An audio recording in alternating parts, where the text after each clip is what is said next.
Hi all, let's have a look at another amazing game of Paul Morphy. His opponent here has a famous name, Napoleon Marache. Napoleon Marache, born 1815, died 1875. He was born in France, funny enough, and came to the USA at the age of 13. In 1845 he began composing chess problems. In 1856 he won the Championship Cup of the New York Chess Club. So that was the year before this game, so he's near his peak of his game. In 1857, the year of this game, he participated in the first American Chess Congress, defeating Daniel Fisk, +3-2 in the first round, but losing to Benjamin Raphael in the second. In October 1845, he published the Chess Palladium and Mathematical Sphinx, devoted to the curiosities of chess and the ingenuities of mathematics. Arithmetic. So that was the first American chess periodical, but lasted only 3 issues. At various times in the 1850s and 60s, he was the chess editor or chess columnist for the New York Clipper, Porter's Spirit of the Times and Wilkes' Spirit of the Times. His pseudonym was N.O.K. in 1865. He wrote the chess section for a new edition of Hoyle. In 1866 he wrote Marache's Manual of Chess, one of the first chess books published in the United States. So he died May the 11th, 1875. Let's have a look. E4 from Napoleon. E5, knight f3, knight c6. And we have the very, very popular Evans Gambit here. And Paul Morphy accepts it. C3, bishop a5. D4, pretty standard move in the light book here to play d4, e takes. Now this is a bit rare. Usually white castles here. For example, like this, knight ge7, the games continue like that. But in this game, we get a rare bird move, e5. And Morphy reacts with d5, and already, actually, this seems quite good for black already, technically. It's a nice position for black. We've gone completely out of book. What's happened here?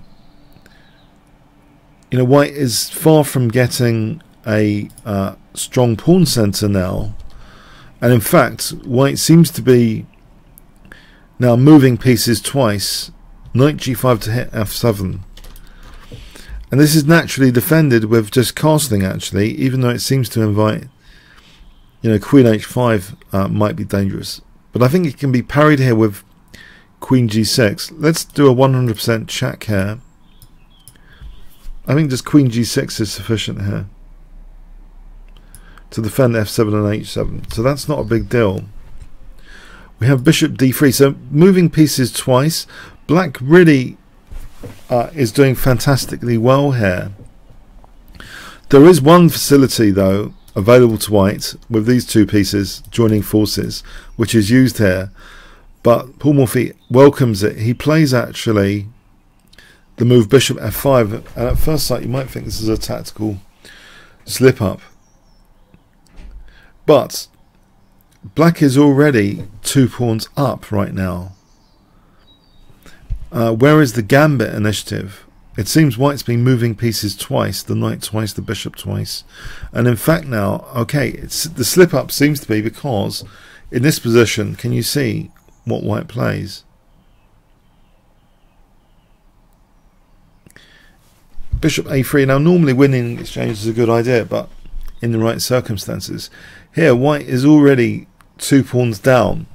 Paul Morphy doesn't mind. Queen g6, and he's targeting white's king side now. He's got things like knight h4 as well.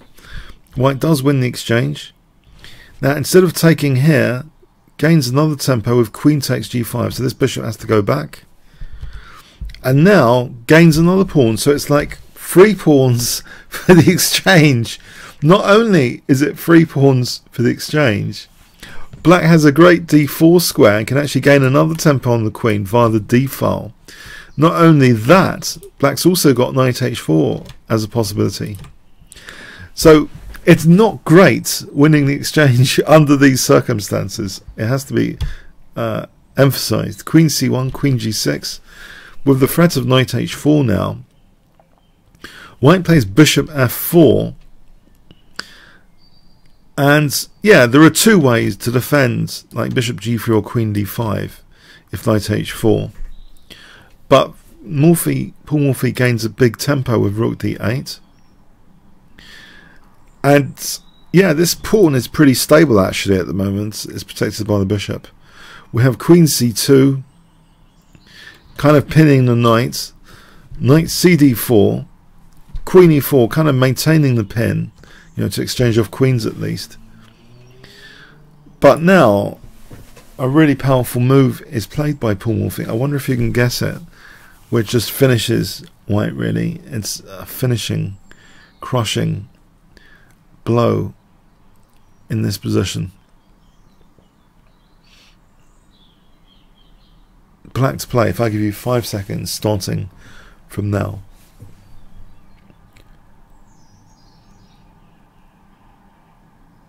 Okay, it's knight g3 actually.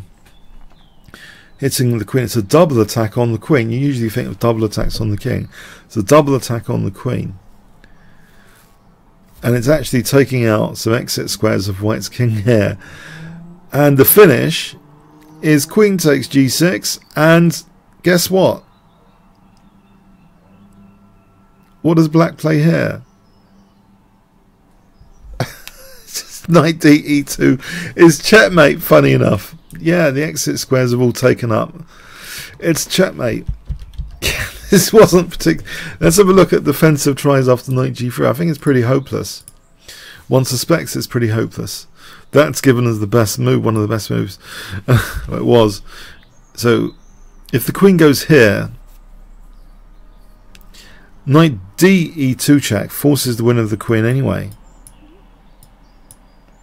And we can even take the bishop after. So this is pretty cruel, knight g3. Just double attack on the queen, yeah. Taking, we just take the queen. But yeah, the position was far from ideal here. It's 3 pawns for the exchange. So a pretty crushing win. White never really got any gambit implication of the Evans gambit. The idea of getting an initiative against Paul Morphy with a gambit sometimes seems to really backfire on the gambiteer. They're not getting any initiative. The initiative is taken totally by Paul Morphy in this game with an exchange sack for like 3 pawns. Okay, I hope you got something from it. Comments, questions, likes, shares appreciated. Thanks very much.